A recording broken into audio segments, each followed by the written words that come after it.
Welcome back to my channel. दोस्तों आज हम पढ़ेंगे पार्ट 3 कक्षा 6 का भूगोल का एनसीईआरटी बुक का। और दोस्तों सबसे पहले पार्ट 3 का नाम है पृथ्वी की गतियाँ। तो आप देख रहे हो पूरा पेज आपकी तरफ दिख रहा है। दोस्तों आप धीरे धीरे स्लोली पढ़िए, हर चीज़ आपकी क्लियर होगी, परेशान मत होइए। तो सबसे पहले देखिए, ये है आपकी पृथ्वी और पृथ्वी दो गतियाँ करती है। आपको मालूम होगा दो गतियाँ कौन सी, एक घूर्णन गति होती है, ठीक है, जो लिखी हुई है, ठीक है, घूर्णन गति, एक होती है परिक्रमण। तो लोग मतलब पढ़ते तो हैं लेकिन इसको क्या कर देते हैं, भूल जाते हैं। घूर्णन गति क्या होती है, परिक्रमण गति क्या होती है। तो हमने एक ट्रिक बनाई है दोस्तों कि जब हम मंदिर की परिक्रमा करने जाते हैं, ठीक है, जब हम मंदिर की परिक्रमा करने जाते हैं, ठीक है, तो मंदिर की जब हम परिक्रमा करते हैं तो उसके हम चारों ओर घूमते हैं, ठीक है, ये ना कि अपने जगह पर मतलब जैसे लट्टू घूमता है वैसे नहीं घूमते। तो हम मंदिर के चारों ओर परिक्रमा करते हैं। तो मंदिर के चारों परिक्रमा करते हैं तो उससे ही बनता है तुम्हारा परिक्रमण। तो जो पृथ्वी की परिक्रमण गति है, तो पृथ्वी अपने जगह पर नहीं घूमती परिक्रमण में। पृथ्वी क्या करती है, ये सूर्य चमक रहा है, सूर्य के चारों ओर पृथ्वी ऐसे घूमती है, ठीक है। तो ये आपको हमारे अनुसार आपको याद रहेगा कि मंदिर की परिक्रमा अगर हम करने जाते हैं तो मंदिर के चारों ओर घूमते हैं। तो परिक्रमण में पृथ्वी क्या करती है, सूर्य के चारों ओर घूमती है। और घूर्णन, लट्टू घूर्णन करता है अपनी जगह पर ऐसे ऐसे ना, ऐसे घूमता रहता है।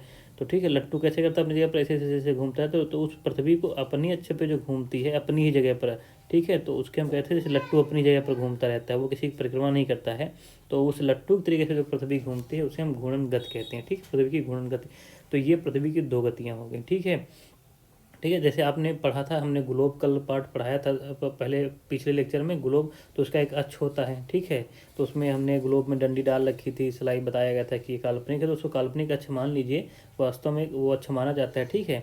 तो वो काल्पनिक अक्ष है, जैसे ना पृथ्वी जो है ना, पृथ्वी का अक्ष एक काल्पनिक रेखा है जो इसके कच्ची सतह से 66 सही 1/2 अंश का कोण बनाती है।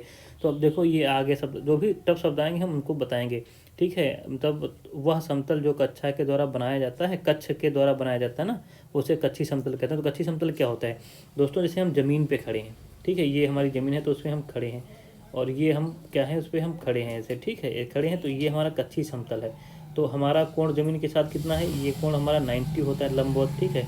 अगर हम ऐसे खड़े हो जाए, मतलब लगा के आपके एक क्या कहते हैं, एक आप लगा लीजिए कोई डंडा और आप ऐसे खड़े हो जाइए, तो आप कोण लगभग ये 30 अंश का बना। तो आप कच्छ समतल के साथ आपका कोण कितना है, 30 अंश। तो वही ये देखो पृथ्वी है यहाँ पर, उसका सीधा समतल, क्योंकि पृथ्वी झुकी है, तो झुकी है तो आपका ये अच्छा है, वो तुम्हारा वही झुका वाला जो अच्छा है ना, मेन अच्छा तो पृथ्वी का यही है।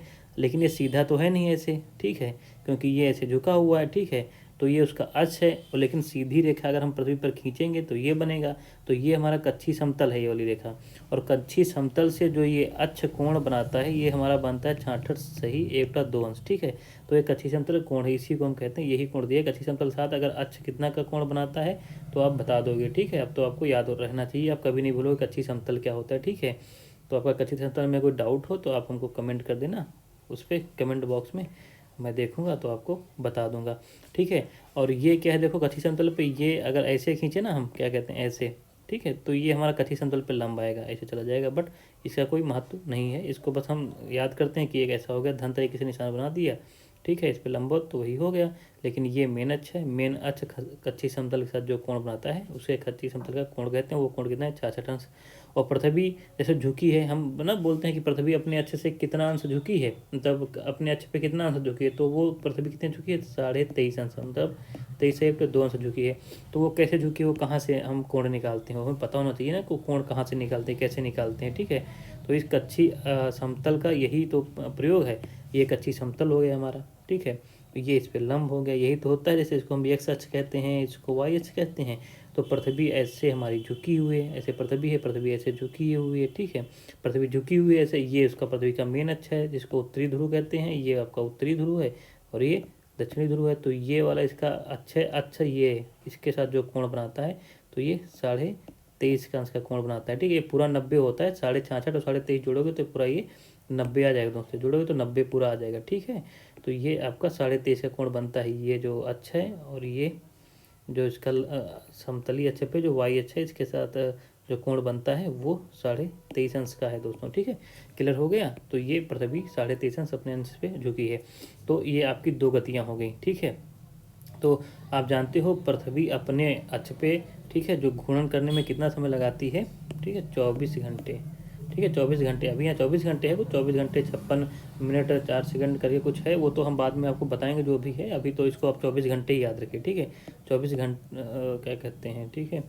तो क्या कहते हैं, नहीं वो सॉरी, वो मतलब चक्कर लगाती है, वो क्या कहते हैं परिक्रमा करती है, वो समय दिया है। तो 24 घंटे में ही क्या करती है पृथ्वी, 24 घंटे में ही अपनी जगह पे एक चक्कर लगाती है। कन्फ्यूजन हो गया, सॉरी माफ़ करना, ठीक है। तो अपने अक्ष पे पृथ्वी कितने घंटे में घूम जाती है, जैसे एक चक्कर पूरा लगा अपने अक्ष पे, ठीक है। घूर्णन करती है 24 घंटे में करती है, ठीक है।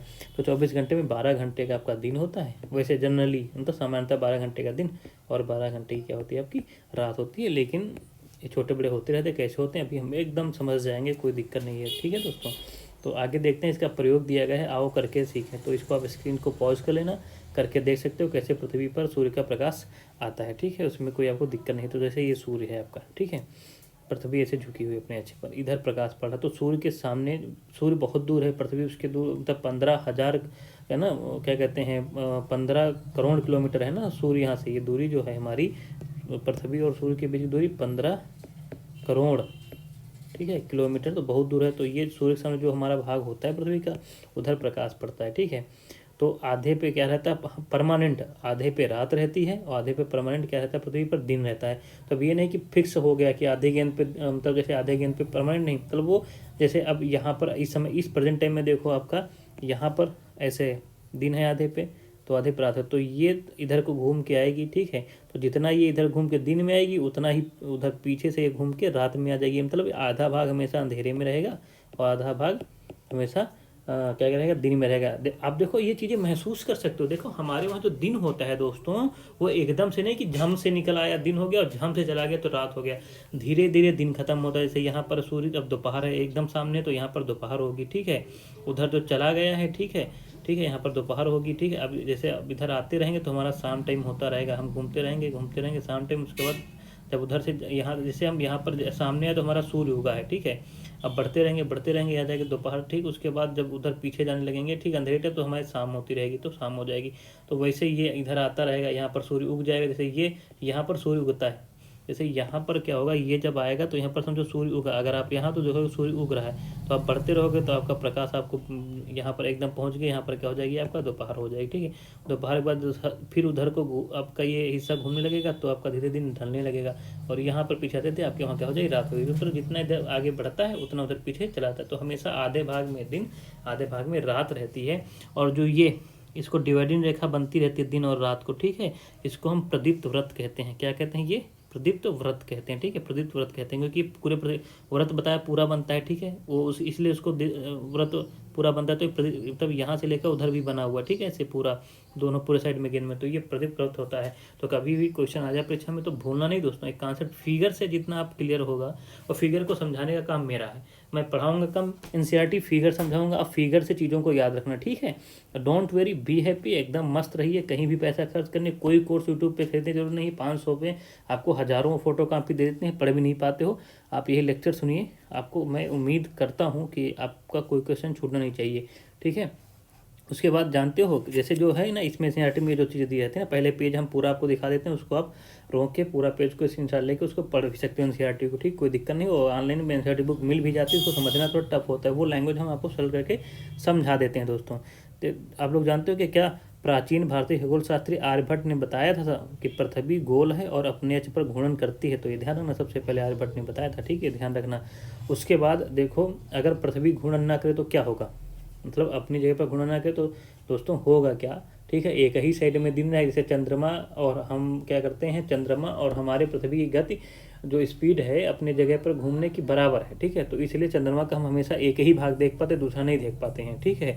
तो उसी प्रकार अगर पृथ्वी घूर्णन ना करे तो सूर्य की तरफ पृथ्वी ऐसे सूर्य का तो चक्कर लगाती रहेगी, जो नीचे फिगर दिख रहा है ना ऐसे लगाती रहेगी, ठीक है, चक्कर। तो एक जो पृथ्वी अब अपनी जगह घूम रही है तो यही इधर हमेशा सूर्य की तरफ रहेगा, तो इधर ही हमेशा दिन रहेगा, दूसरी तरफ हमेशा रात ही रहेगी, ठीक है। तो घूर्णन ना करे, क्यों ना करे, मतलब ना करे तो क्या रहेगा, एक तरफ रात रहेगी एक तरफ दिन ही रहेगा। क्यों रहेगा उसका मैंने कारण आपको बता दिया है, ठीक है। तो परिक्रमण करने में पृथ्वी को कितना टाइम लगता है, ठीक है, तो 365 दिन लगता है, एक वर्ष ना, एक वर्ष ना, एक पृथ्वी एक इसी को जो पृथ्वी एक वर्ष, अब इसी टाइम को हम गिनते हैं दोस्तों, ठीक है, कि पृथ्वी सूर्य का चक्कर एक चक्कर पूरा ऐसे लगाने में कितना समय लेती है, एक मतलब 365 सही 1/4 दिन। वैसे 365 हम याद रखते हैं ना, 1/4 है, ठीक है। तो 365, तो इन 365 से ही हमारा इसको हम एक वर्ष मान लेते हैं। क्या मान लेते हैं? एक वर्ष। और ये 365 के हिसाब से हम अन्य ग्रहों की भी मतलब गति ज्ञात करते हैं, तो उस टाइम ज्ञात करते हैं कि वो मतलब ग्रह है सूर्य का कितने दिनों में चक्कर लगाता है, कितने सालों में चक्कर लगाता है। तो यही वर्ष हमारा चलता है हर जगह। तो ये वर्ष बना है पृथ्वी से। वो तो हर ग्रह का वर्ष अलग अलग होता है, लेकिन जो भी लिखा हुआ है तो इसी वर्ष से लिखा गया। ज़्यादा कन्फ्यूजन मत होना दोस्तों, अगर कोई कन्फ्यूजन होती है तो हमें कमेंट कर देना, ठीक है। तो एक वर्ष में पृथ्वी क्या करती है? सूर्य का पूरा चक्कर लगा लेती है। वर्ष वही वर्ष बना ही है। इन्हीं को हमने एक वर्ष कहा। एक वर्ष में 365 सही 1/4 दिन नहीं होते हैं, बल्कि 365 सही 1/4 से ही एक वर्ष बना है। मतलब इतना मिलकर एक वर्ष होता है। तो मेन वैल्यू इनकी है, इनकी, इन महोदय की, 365 की। वर्ष तो इनसे पैदा हुआ है, ये वर्ष से नहीं पैदा हुआ है। ध्यान रखना, ये बाप है, वर्ष क्या है? बेटा है। समझ गए दोस्तों? कभी कन्फ्यूजन मत होना इसमें, ठीक है, ये याद रखना। तो 365 हम जनरली काउंट कर लेते हैं, उसी के अनुसार हम महीनों को डिवाइड करते हैं। तो 1/4 हम छोड़ते रहते हैं। तो देखो 1/4, अब 4 साल में लीप वर्ष क्यों होता है? 1/4, 1/4, 1/4, 1/4। तो हर देखो सब बराबर है, जोड़ोगे तो 4, नीचे हर तो बराबर है, तो ऊपर जोड़ोगे 1 2 3 4 हो जाएगा। 4 4 कट गया, बराबर क्या आ गया? 1 आ गया, आ गया 1।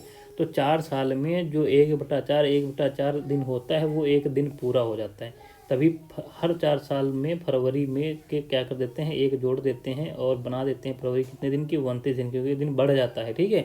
वही समय जुड़ता रहता है, तो पूरा क्या हो जाता है? एक दिन बन जाता है। हर चौथे साल में एक दिन क्या हो जाता है? उसका बढ़ जाता है। तो इसलिए फरवरी होती है 28 या 29 दिन, और उस साल को हमको क्या बोलते हैं? लीप वर्ष बोलते हैं। तो दोस्तों पता हो गया लीप वर्ष क्या होता है। अब उसके बाद तो वही चीज़ें यहाँ पर दोस्तों रखिए। उस साल अब 366 दिन हो जाते हैं, ठीक है। और फरवरी हमारी कितनी हो जाती है? 28-29 दिन की हो जाती है, ठीक है। तो आपको समझ में आ गया होगा। फिर ऋतुएं कैसे होती हैं? दिन रात तो होते हैं, घूर्णन के कारण दिन रात होते हैं, ठीक है। लेकिन दिन रात भी देखो, कभी छोटा कभी बड़ा, कभी मतलब कभी दिन जो है कभी तुम्हारा बड़ा हो जाता है, कभी रात बड़ी हो जाती है, ठीक है। तो ये क्यों होता है? क्यों होता है? क्योंकि पृथ्वी के कैसे होता है भी आपको डिसाइड करना है कैसे होता है, ठीक है। तो पृथ्वी पहली तो अपनी अपनी जगह पर घूमती है, दूसरी गति करती है वो सूर्य के चारों ओर घूमती है, ठीक है। इस फिगर को हम बताएंगे दोस्तों, क्योंकि अगर पढ़कर ना सुना तो लोग कन्फ्यूजन होते हैं। फिगर को ही समझाएंगे आके, देखिए यही फिगर है मेन, ठीक है। तो दूसरी एक बात छूट गई दोस्तों, जो ये हमारा, वैसे मैंने पहले भी बता दिया, जो ये पृथ्वी गति करती है सूर्य के चारों ओर, तो ये वृत्ताकार पथ में गति नहीं करती।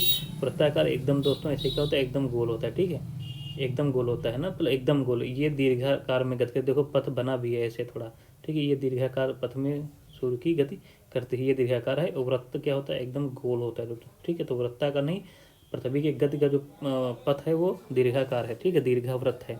तो आप ये चीज़ ध्यान रखना दोस्तों, भूलना नहीं। परीक्षा में पूछ सकता है छोटी छोटी चीज़। एनसीईआरटी में कोई भी प्रश्न पत्र बनता है तो एनसीईआरटी से ही बनता है, यही सरकारी किताबें। और कक्षा 12 के ऊपर कोई भी नौकरी का पेपर नहीं बनता है, ठीक है। अब जैसे आप अगर पीजीटी वगैरह दे रहे हैं तो अलग बात है, तो 12 की तब भी पढ़नी पड़ती है, कक्षा 12 तक। उसके बाद आगे पढ़ते हैं, कोई प्रोफेसर बन रहे हैं, क्योंकि आप प्रोफेसर बन रहे हैं तो आप बड़े क्लास में पढ़ाएंगे तो बड़ी किताबें पढ़नी पड़ेगी। अदरवाइज कोई भी कंपटीशन नौकरी का, मतलब क्लर्क बाबू, IAS PCS, इसमें मतलब केवल विकल्प जो आपका वो होता है ना, एक विकल्पी सब्जेक्ट होता है, उसको छोड़कर बाकी कोई भी पेपर 12 के ऊपर एनसीईआरटी से बनता ही नहीं। सारे एनसीईआरटी में ही आपको क्वेश्चन मिलेंगे, आप पढ़ोगे तो पता चलेगा।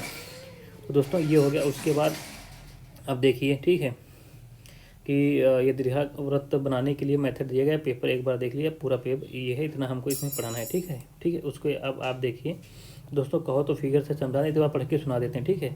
देखिए 21 जून को उत्तरी गोलार्ध सूर्य की तरफ झुका होता है, ठीक।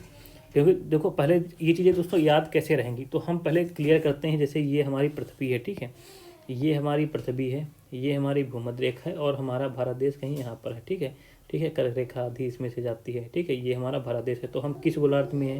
पिछले पार्ट में पढ़े, ये ऊपर वाला कौन सा गोलार्ध पड़ा? उत्तरी गोलार्ध है ना ये।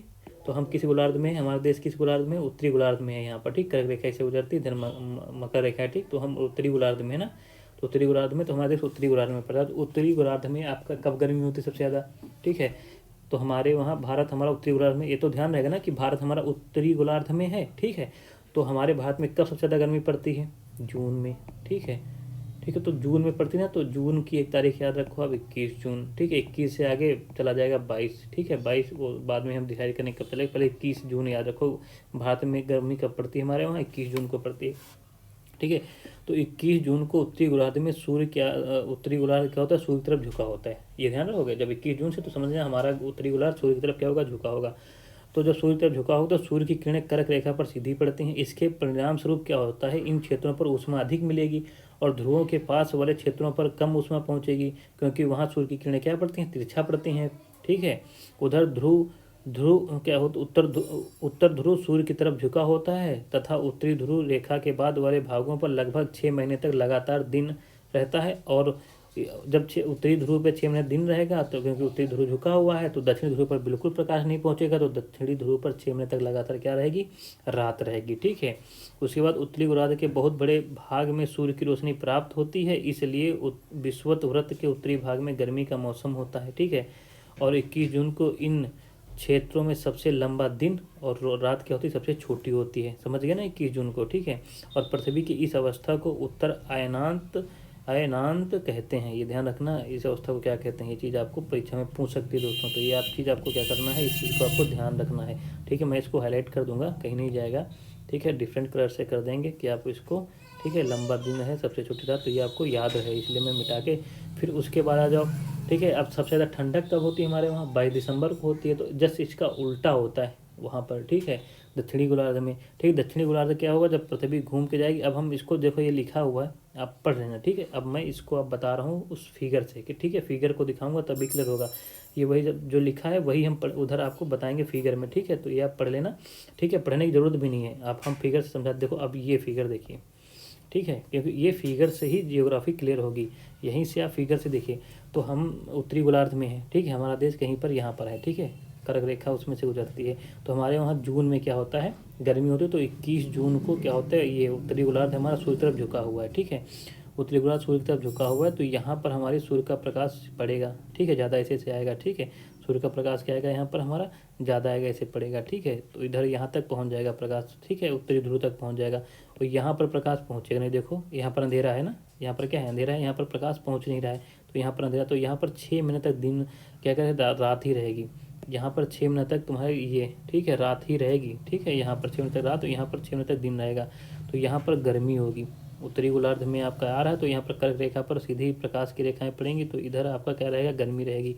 गर्मी रहेगी तो ठीक है, इसीलिए क्या करते हैं यहाँ पर 21 जून को गर्मी का सबसे बड़ा दिन होता है। सबसे बड़ा दिन होता है 21 जून को। ठीक है।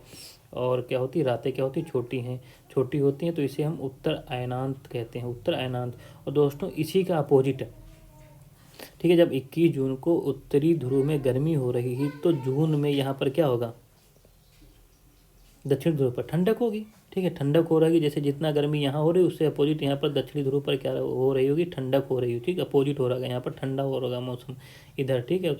ठीक है। इधर दक्षिणी गोलार्ध में क्या होगी, ठंडक। जैसे हमारे वहाँ दिसंबर, अक्टूबर, सितंबर से ठंडक शुरू हो जाती है, वैसे यहाँ पर भी ठंडक शुरू हो जाती है। ठीक है। और इस समय 21 जून को यहाँ पर भरसक गर्मी है यहाँ पर, तो यहाँ पर 21 जून को भरसक ठंडक होगी। ठीक, क्लियर हो गया, इसका उल्टा हो गया। अब पृथ्वी यहाँ से घूमना शुरू करती है, हम क्योंकि पश्चिम से पूर्व तरफ घूम रहे हैं ना, ऐसे पश्चिम से पूर्व तरफ घूमते रहेंगे, उसी यही घूमते रहेंगे समय में पीछे, तो हम क्या आएंगे, यहाँ पर आ जाएंगे। अब कोई ध्रुव सूर्य की तरफ झुका नहीं है। ठीक है। क्योंकि हमारी पृथ्वी झुकी ऐसे ही तरफ, बस सूर्य तरफ नहीं आएगा। तो इस समय भूमध्य रेखा पे सीधी पड़ती है ना, जिसको विषुवत बोलते हैं ना, 0 अंश विषुवत पर सीधी रेखाएं पड़ती हैं, तो भूमध्य रेखा पर आपकी गर्मी बहुत होती है। तो वहाँ पर गर्मी होती है। ठीक है। और गर्मी होती है, किसी वहाँ पर होता नहीं, क्या कहते हैं, कहीं पर तो ठंडक। तो इस मौसम में क्या होता है, दोनों ध्रुवों पर हल्का फुल्का मौसम ठंडा होता है ना ज़्यादा गर्मी होती है ना ज़्यादा ठंडक होती है, लेकिन भूमध्य रेखा पर बहुत गर्मी होती है। तो इस समय 23 सितंबर होता है, क्या होता है, 23 सितंबर को ना ज़्यादा गर्मी होती है ना ज़्यादा ठंडक होती है। तो 23 सितंबर को क्या होता है यहाँ पर, इसको ना विषुव बोलते हैं। 23 सितंबर को वसंत ऋतु होगी, कहाँ पर, दक्षिणी ध्रुव पर। ठीक है। दक्षिण ध्रुव पर क्या होगी, बसंत ऋतु होगी। ठीक है। हमारे वहाँ क्या होगा, थोड़ा हल्का फुल्का ठंडक आएगी, क्या आएगी, क्योंकि हम अब गर्मी से इधर को जाड़े में आ रहे हैं ना। जून बाद आएगा, क्या आएगा, जून जुलाई अगस्त, फिर बारिश वारिश आ जाएगी। ठीक है। तो हमारे वहाँ शरद ऋतु रहेगी, पता है ना। ठीक है। गर्मी, क्योंकि भूमध्य रेखा पे गर्मी होगा तो टेम्परेचर बढ़ेगा, तो हमारे वहाँ क्या आ जाएगी, वो बारिश हो जाएगी। ठीक है। और यहाँ पर क्या हो जाएगा, बसंत ऋतु आ जाएगी दक्षिणी ध्रुव पर। ठीक है।